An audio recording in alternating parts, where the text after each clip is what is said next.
अक्सर क्या होता है कि हम किसी बड़े आदमी की कहानी सुनते हैं, किसी बड़े एक्टर को देखते हैं, उसकी जीवन की कहानी सुनते हैं और हम प्रेरित हो जाते हैं। इसी तरह किसी हम बड़े कलाकार के बारे में सुनते हैं, हमने उसके जीवन की कहानी सुनी, हम प्रेरित हो गए। किसी बड़े खिलाड़ी के बारे में सुनते हैं, हम उसकी संघर्ष भरी जीवन गाथा सुनते हैं और हम प्रेरित हो जाते हैं। लेकिन कला के लिए क्या चाहिए? उस खेल जो खेल रहा है वो खिलाड़ी, उसके लिए मूल में कौन सी चीज चाहिए? वो चीज अगर नहीं है, कला के लिए अगर वो सृजनात्मक प्रतिभा अंदर नहीं है, तो सिर्फ जोश से या भावावेश में आकर अगर हम निर्णय लेते हैं तो वो निर्णय खतरनाक भी होता है और वो अर्थपूर्ण नहीं होता है, क्योंकि उसके अंदर कहीं ना कहीं सिर्फ वो प्रसिद्धि पाने की चाह होती है और बहुत जल्दी प्रसिद्धि पाने की चाह होती है। अभी हम रिल्के के पत्र श्रृंखला का एक अगला पत्र पढ़ेंगे और ये पत्र एक युवा कवि और लेखक जर्मनी के हुए हैं, वाल्टर साले। 23 साल की उम्र में इन्होंने आत्महत्या कर ली थी। इनकी कुछ कहानियां और कुछ कविताएं रिल्के को भेजी गई थी देखने के लिए। तो उसके संदर्भ में रिल्के अपना जो मत है वो दे रहे हैं, बता रहे हैं इस पत्र के माध्यम से। उस बात को आप समझ सकते हैं। एक सप्ताह हो गया वाल्टर साले की पुस्तक मेरे हाथ में है। मैंने अभी तक आपको इसकी रिसीविंग नहीं दी है या आपके प्रति आभार प्रकट नहीं किया है। इस नोटबुक के साथ मेरा जो रिश्ता बना है, इसके चलते इस कृतज्ञता ज्ञापन के साथ मैं एक टिप्पणी जोड़ना भी पसंद करता, पर मैंने इन्हें इतनी दूर तक नहीं पढ़ा है कि सामान्य प्रतिक्रिया से अधिक कुछ कह सकूं।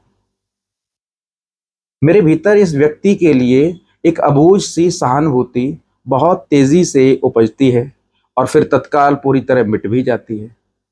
पर अभी तक कुछ कविताओं को पढ़ लेने के बाद भी मेरा मनोभाव इस बारे में इतना सकारात्मक या इतना निश्चित नहीं हो पाया कि मैं इसे परिभाषित भी कर सकूं। मेरे मन में एक उड़ता सा विचार है कि इस आदमी ने कहीं अकेलेपन और संशय में पक रही अपनी अनुभूति को कलाकार की पुकार तो नहीं समझ लिया।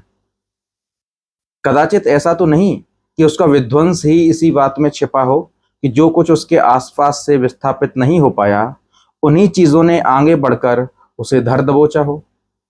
मेरी समझ में इस युवक में जो परिपक्वता दिखाई देती है, वह अस्थायी को यानी कि तात्कालिक प्रभाव को पकड़ पाने से पैदा हुई है, जैसा कि पेंटिंग में होता है।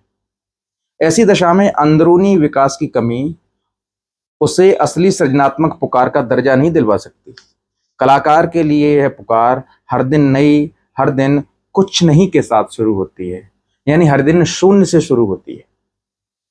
कलाकार न तो ज्ञान का बोझ उठाता है और न अज्ञान के संशयों को अपने साथ ढोता ही है। इसीलिए तो उसे चमत्कार पर चमत्कार की उपलब्धि होती है।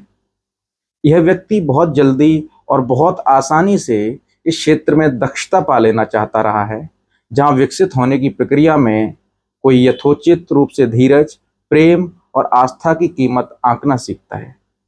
वह सामान्यता के क्षेत्र में बना रहता है।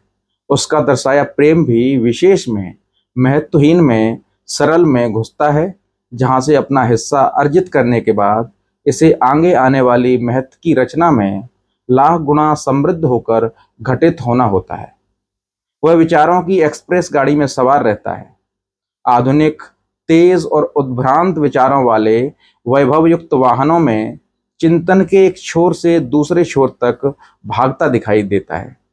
यदि उसने आंतरिक रूप से धैर्यवान रहते हुए पैरों पैरों चलने का आग्रह रखा होता, जहां तक संभव होता वहां नंगे पैर हर छोटे से छोटे पत्थर का, घास की हर पत्ती की नोक तक का अवलोकन किया होता, छोटी छोटी खोजों के लिए जहां तहां झुकते रुकते चला होता, तब मैं उसे उस रास्ते पर जरूर मिला होता। इस तरह तो वह मेरे सामने से दौड़ता हुआ गुजर जाता है, एकदम व्यग्र और बेचैन, जैसा कि वह इस समय है। पर शायद मुझे ही ऐसा लग रहा हो, क्योंकि मैंने जल्दबाजी में दोनों प्रस्तावनाएं पढ़ी हैं, जो कि भ्रामक भी हो सकती हैं। उनमें से एक जो उसके मित्र की लिखी हुई है, वह तो खास तौर पर आतंकित करने वाली है। उसे पढ़कर लगता है कि यह व्यक्ति जिसने ऐसा सोचा और ऐसा लिखा, वास्तव में कितना अकेला था, पर अंततः तो उसने कुछ भी नहीं करना चाहा।